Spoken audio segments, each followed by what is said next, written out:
الحمد لله رب العالمين والصلاة والسلام على قائد الغر المحجلين نبينا محمد وعلى آله وصحبه أجمعين وبعد. محترم ناظرین، السلام علیکم ورحمۃ اللہ وبرکاتہ. عبادتوں میں ایک عبادت ایسی ہے جو تمام عبادتوں پر مقدم ہے، آگے ہے. دوسری ساری عبادات کی صحت اسی پر ڈیپینڈ کرتی ہے. یہ عبادت انسان کو اپنے رب سے ملاتی ہے. حلال اور حرام، حق اور باطل، صحیح اور غلط، اور اچھے اور برے میں تمیز کرنے کی صلاحیت پیدا کرتی ہے. جانتے ہیں یہ کون سی عبادت ہے؟ اس عبادت کو ہم علم کہتے ہیں. علم، جی ہاں، علم ایک عبادت ہے اسلام کی نظر میں. اللہ کی ایک صفت العلیم ہے، یعنی سب کچھ جاننے والی ذات. حضرت آدم علیہ السلام کو فرشتوں پر علم کی وجہ سے برتری حاصل ہوئی. یہ علم ہے جسے سیکھنے کے لیے ایک آدمی نکلتا ہے تو اس کے لیے جنت کا راستہ آسان کر دیا جاتا ہے. فرشتے اس کے راستے میں پر بچھاتے ہیں جو علم سیکھنے کے لیے نکلتا ہے. عالم کے لیے زمین و آسمان کی ساری مخلوق، یہاں تک کہ سمندر کی مچھلیاں بھی دعا کرتی ہیں. اس سے بڑھ کر عظمت، فضیلت، مقام، مرتبہ اور برتری کیا ہوگی کہ ہمارے لیے نورانی مخلوق پر بچھا دیں اور سمندر کی مچھلیاں بھی دعا گو ہوں. سنن ترمذی کی روایت ہے، اللہ کے رسول صلی اللہ علیہ وسلم نے ارشاد فرمایا، ان اللہ وملائکتہ واہل السماوات والارضین حتی النملة فی جحرها وحتی الحوت لیصلون علی معلم الناس الخیر. اللہ تعالی، اللہ کے فرشتے، آسمان اور زمین کے سارے مکین، آسمان اور زمین کے سارے باشندے، یہاں تک کہ چیونٹیاں بھی اپنے بلوں میں اور مچھلیاں بھی لوگوں کو بھلائی سکھانے والوں کے لیے دعائیں کرتی ہیں. سبحان اللہ! بھلائی اور علم سکھانے والوں کے لیے کتنا بڑا اعزاز ہے کہ دنیا کی یہ مخلوق ان کے لیے دعا کر رہی ہوتی ہے. اس لیے وقت گزاری سے بچیے، علم سیکھنے کے لیے وقت نکالیے اور دوسروں کو علم سکھائیے تاکہ دنیا کی ساری مخلوق دعائیں کریں آپ کے لیے، اور آپ کے لیے جنت میں داخلہ بھی آسان ہو جائے، کیونکہ جنت بھی اسی راستے سے ملتی ہے. طلب علم کے راستے پر چلنے والے کے لیے جنت کا راستہ آسان ہو جاتا ہے. صحیح مسلم کی روایت ہے، اللہ کے نبی صلی اللہ علیہ وسلم نے ارشاد فرمایا، من سلک طریقا یلتمس فیہ علما سہل اللہ لہ طریقا الی الجنہ. جو آدمی کسی راستے پر علم کی طلب میں نکلتا ہے تو اس کے اس عمل کی وجہ سے اللہ تعالیٰ اس کے لیے جنت کا راستہ آسان فرما دیتا ہے. علم کے راستے میں نکلے، اللہ تعالیٰ نے جنت کا راستہ آسان فرما دیا. علم کی اسی اہمیت کی بنیاد پر اللہ تعالیٰ نے اپنے نبی کو حکم دیا کہ اس میں اضافہ کی دعا کرتے رہیں.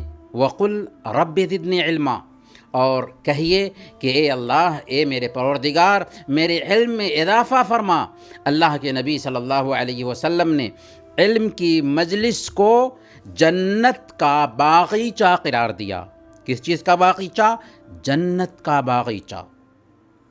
طبرانی کی روایت ہے، اللہ کے نبی صلی اللہ علیہ وسلم نے ارشاد فرمایا، اذا مررتم بریاض الجنت فارتعوا، جب تم جنت کے باغوں کے پاس سے گزرو تو وہاں بیٹھ کر فراخی کے ساتھ اس میں سے کھا پی لیا کرو۔ پوچھا گیا کہ یا رسول اللہ جنت کے باغات کیا ہیں؟ آپ صلی اللہ علیہ وسلم نے فرمایا مجالس العلم، علم کی مجلسیں۔ سبحان اللہ، علم سیکھنے کے لیے، علم حاصل کرنے کے لیے اگر کچھ جماعت بیٹھی ہوئی ہے تو اس جماعت کو اللہ کے نبی صلی اللہ علیہ وسلم کی پیاری زبان سے یہ بشارت دی جا رہی ہے کہ وہ جنت کے باغات میں بیٹھے ہوئے ہیں، اور جنت کے باغات ہیں جن سے کچھ کھا پی لینے کا شرف حاصل وہ کرتا ہے جو علم سیکھنے سے دلچسپی رکھتا ہے۔ اور اللہ کے نبی صلی اللہ علیہ وسلم نے خود اپنے بارے میں فرمایا کہ انما بعثت معلما، مجھے بطور معلم یعنی سکھلانے والا، علم دینے والا بنا کر کے بھیجا گیا ہے۔ اسلام قول اور عمل سے پہلے علم سیکھنے کا حکم دیتا ہے، عمل کرنے اور بات کرنے سے پہلے یہ حکم دیتا ہے کہ تم پہلے علم سیکھو، اور معبود برحق کی گواہی دینے سے پہلے اس کی پہچان کو لازمی ٹھہراتا ہے۔ چنانچہ اللہ تعالیٰ نے فرمایا فَاعْلَمْ أَنَّهُ لَا إِلَٰهَ إِلَّا اللَّهُ، جان لو کہ اللہ کے علاوہ اور کوئی معبود برحق نہیں، جس سے پتہ یہ چلتا ہے کہ ایک مسلمان جاہل قطعاً نہیں ہو سکتا۔ اسلام دین کے بنیادی علم کے حاصل کرنے کو ہر مسلمان کی واجبی ذمہ داری ٹھہراتا ہے۔ طلب العلم فریضۃ علی کل مسلم، علم دین کا حاصل کرنا ہر مسلمان مرد و عورت پر فرض ہے، لازم ہے، کیونکہ اسی کے ذریعہ انسان اپنے خالق اور مالک کی پہچان کرتا ہے اور اس کے حق کی کما حقہ ادائیگی کر سکتا ہے۔ یہ علم ہے کہ اللہ تعالیٰ عظیمت والے رسول حضرت موسیٰ علیہ السلام کو حضرت خضر علیہ السلام کے پاس بھیجتا ہے تاکہ ان سے علم سیکھیں۔ یہ علم ہے کہ حضرت سلیمان علیہ السلام کے فوجیوں میں سے جس کے پاس سب سے زیادہ علم تھا وہی طاقتور تھا، یہاں تک کہ پلک جھپکتے ہی ملکہ سبا کا عرش ان کے سامنے پہنچا دیا۔ علم انبیاء کرام کی وراثت ہے۔ سنن ترمذی کی روایت ہے، اللہ کے نبی صلی اللہ علیہ وسلم نے ارشاد فرمایا العلماء ورثۃ الانبیاء، علماء انبیاء کرام کے وارث ہیں۔ جیسے انبیاء کرام نے دین کی تبلیغ کی اور دین سکھانے کے لیے اپنی زندگی وقف کر دی تھی، ویسے ہی علماء کی ذمہ داری ہے کہ وہ دین کی تبلیغ اور دین سکھانے کے لیے خود کو وقف کر دیں۔ اللہ تعالیٰ نے اہل علم کو اپنی الوہیت کے لیے گواہ بنایا ہے، اس سے بڑھ کر احساس اور کیا ہو سکتا کہ اللہ تعالیٰ نے اہل علم کو اپنی الوہیت کے لیے گواہ بنایا۔ اللہ تعالیٰ نے فرمایا شہد اللہ انہ لا الہ الا ہوا والملائکۃ واولو العلم قائما بالقسط، اللہ تعالیٰ، فرشتے اور اہل علم اس بات کی گواہی دیتے ہیں کہ اللہ کے علاوہ اور کوئی معبود برحق نہیں، وہ عدل کو قائم کرنے والا ہے۔ اس سے علم کی عظمت کا اندازہ لگایا جا سکتا ہے کہ اللہ تعالیٰ نے اپنی الوہیت پر اہل علم کو گواہ بنایا ہے۔ علم سے اللہ تعالیٰ کا ڈر پیدا ہوتا ہے۔ اللہ تعالیٰ نے فرمایا انما یخشی اللہ من عبادہ العلماء، یقیناً بندوں میں اللہ تعالیٰ سے ڈرنے والے علماء ہی ہوتے ہیں۔ اللہ سے ڈرنے والے تو عام لوگ بھی ہوتے ہیں، لیکن چونکہ علماء بصیرت رکھنے والے ہوتے ہیں، ان کے پاس علم ہوتا ہے، اللہ کی حدود کو پہچانتے ہیں، اس لیے ان کے دل میں اللہ کا ڈر زیادہ ہوتا ہے۔ دین کی سمجھ حاصل ہو جانا، دینی بصیرت حاصل ہو جانا خیر و بھلائی کو پانا ہے۔ اللہ تعالیٰ جس کے ساتھ خیر و بھلائی کا معاملہ کرنا چاہتا ہے اسے دین کی سمجھ عطا فرماتا ہے۔ صحیح بخاری اور مسلم کی روایت ہے، اللہ کے نبی صلی اللہ علیہ وسلم نے ارشاد فرمایا من یرد اللہ بہ خیرا یفقہہ فی الدین، اللہ تعالیٰ جس کے ساتھ خیر کا ارادہ کرتا ہے، بھلائی کا ارادہ کرتا ہے، اسے دین کی سمجھ عطا فرماتا ہے۔ اس لیے ہمیں یا تو علم سکھانے والا بن کے رہنا چاہیے، یا علم سیکھنے والا بن کے رہنا چاہیے، یا علم کی مجلسوں میں حاضر ہو کر علم کو غور سے سننے والا بن کر رہنا چاہیے، ورنہ ہماری زندگی ہلاکت کے دہانے پر ہوگی۔ حضرت ابن مسعود رضی اللہ تعالی عنہ نے فرمایا، اغد عالما او متعلما او مستمعا ولا تکن الرابع فتہلک۔ عالم بن کر رہو، یا طالب علم بن کر رہو، یا دین کی باتیں کان لگا کر سننے والا بن کر رہو، ان تینوں میں سے ایک ضرور بنو، چوتھا نہ بننا، ورنہ تم ہلاک ہو جاؤ گے۔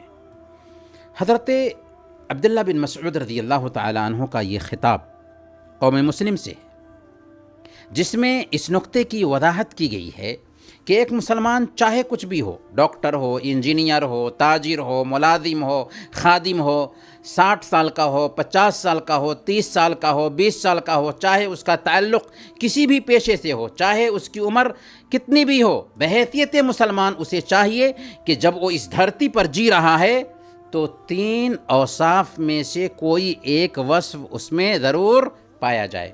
یا تو وہ عالم باعمل بن کر کے رہے، اگر عالم باعمل نہ بنا ہے تو دین کا طالب علم بن کر رہے، اگر دین کا طالب علم بھی نہیں بن سکتا ہے تو کم سے کم دین کا رسیا بنا رہے، دین کی باتیں سننے میں وقت لگائے اور دین کی باتیں کان لگا کر کے سننے کا اپنے اندر جذبہ رکھے۔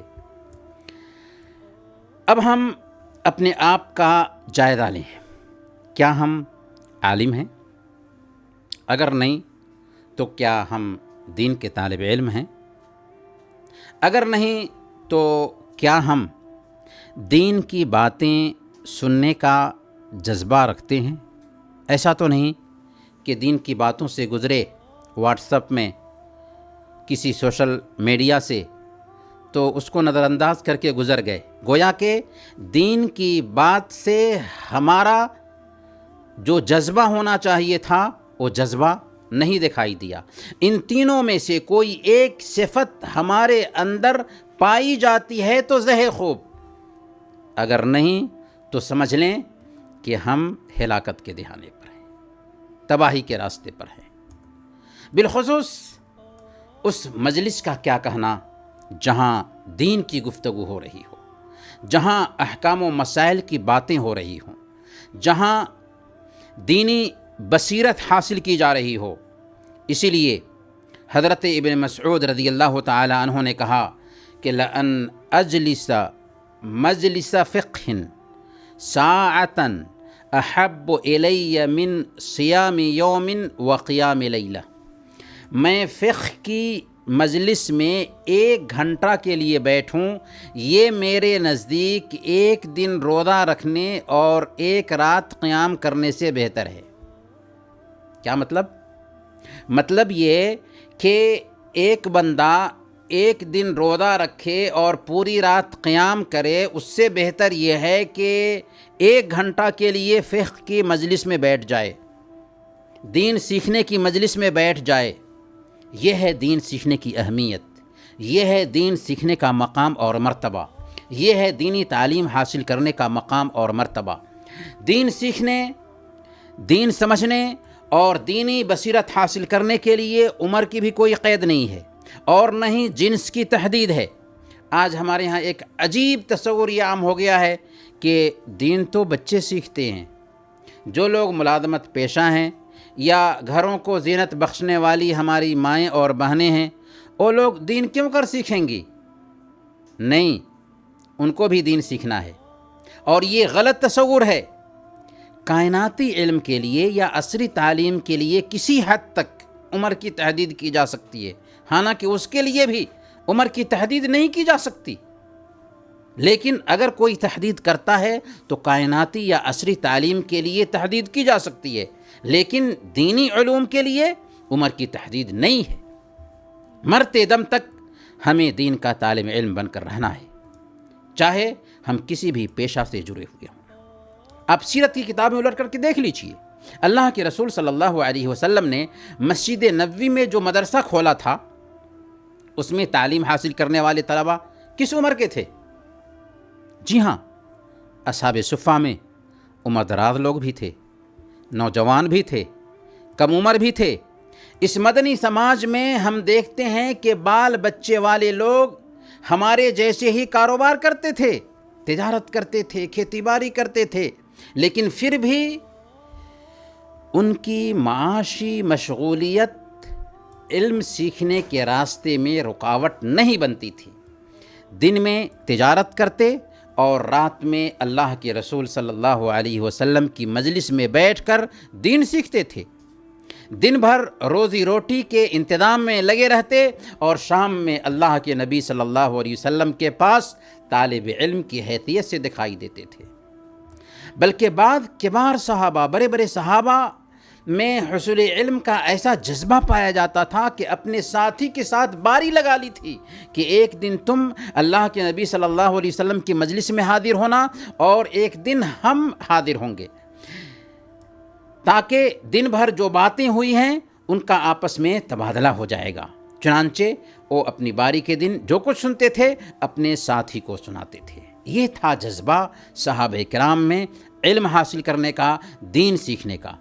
الحمدللہ، اللہ کا شکر ہے کہ آج بھی طلب علم کا یہ جذبہ مدینہ والوں کے اندر پایا جاتا ہے۔ ہمارے جن ناظرین کو مسجد نبوی کی زیارت کا شرف حاصل ہوا ہوگا، انہوں نے دیکھا ہوگا کہ مسجد نبوی میں مغرب کے بعد سے عشاء تک روزانہ مشائخ کے مختلف حلقات چلتے ہیں۔ کہیں حدیث کا حلقہ ہے، کہیں فقہ کا حلقہ ہے، کہیں قرآن کا حلقہ ہے، جن میں مختلف عمر کے لوگ بیٹھ کر کے علم حاصل کرتے ہیں۔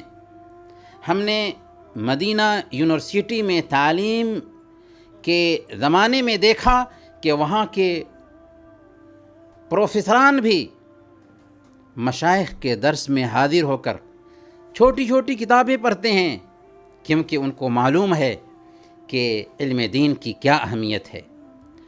ان لوگوں میں 60 سال کے لوگ بھی ہوتے ہیں، 40 سال کے لوگ بھی ہوتے ہیں اور 10 سال کا چھوٹا بچہ بھی ہوتا ہے۔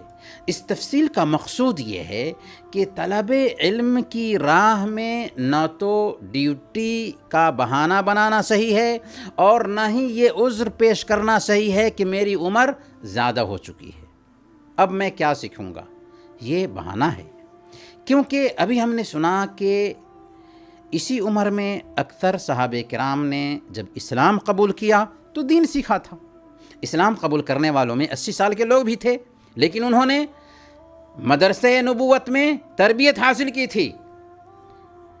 بلکہ جب آپ علماء کرام کی زندگی کا مطالعہ کریں گے تو آپ کو ایسے بے شمار علماء ملیں گے جنہوں نے عمر کی لمبی بہاریں طے کرنے کے بعد علم سیکھنے کی طرف دھیان دیا اور وہ اپنے وقت کے امام بن گئے۔ بس ہمت اور حوصلہ کی ضرورت ہوتی ہے۔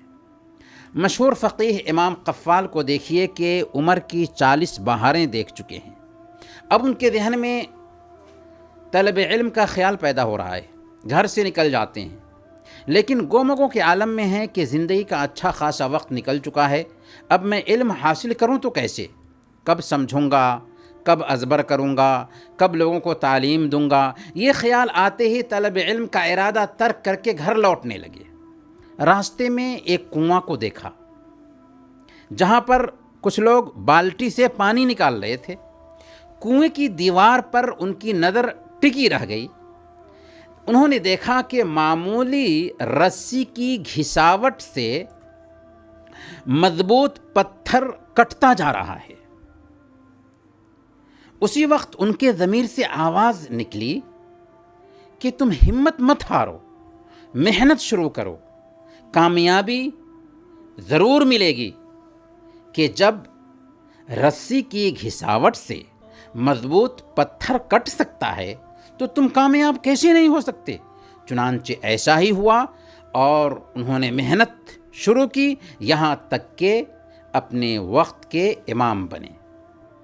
امام ابو حنیفہ رحمۃ اللہ علیہ کے مشہور شاگرد امام حسن بن زیاد رحمہ اللہ ہیں، جو فقہ کے امام جانے جاتے ہیں، حالانکہ انہوں نے 80 سال کی عمر میں فقہ حاصل کرنا شروع کیا تھا۔ فقہ میں ایک نام ابن حزم رحمۃ اللہ علیہ کا آتا ہے، جو اپنی ذات میں ایک انجمن تھے، اور ان کی کتاب المحلہ آج علمی دنیا میں بہت قدر کی نگاہ سے دیکھی جاتی ہے۔ رئیسانہ خاندان میں پیدا ہوئے تھے، شاہانہ ٹھاٹ باٹ اور ملکی شان و شوکت میں رہنے کی وجہ سے عمر کی 26 بہاریں ایسی ہی گنوا دی تھیں، لیکن جب علم طلب کرنے میں لگے تو آج دنیا ان کو امام ابن حزم کے نام سے یاد کرتی ہے۔ اس لیے بھائیوں اور بہنوں، عمر بہت مختصر ہے، اسے فائدہ کے کاموں میں لگائیں تاکہ مرنے کے بعد کی زندگی آسان ہو سکے۔ یاد رکھیں، وقت یوں ہی گزر جائے گا، اور جب موت کو دیکھیں گے تو ہمیں حسرت ہوگی، ندامت ہوگی کہ ہم نے وقت سے فائدہ نہیں اٹھایا، پھر کاہے کو پچھتاوا جب چڑیا چگ گئی کھیت۔ اس لیے آئیے ہم عہد کرتے ہیں کہ آج سے ہم یا تو عالم باعمل بنیں گے، یا طالب علم بن کر رہیں گے، یا کم سے کم علم کی باتیں غور سے سننے والے اور اس کے حریص بن کر رہیں گے۔ اللہ تعالی ہم سب کو اس کی توفیق عطا فرمائے۔ وصلی اللہ علی نبینا محمد وعلی آلہ وصحبہ اجمعین۔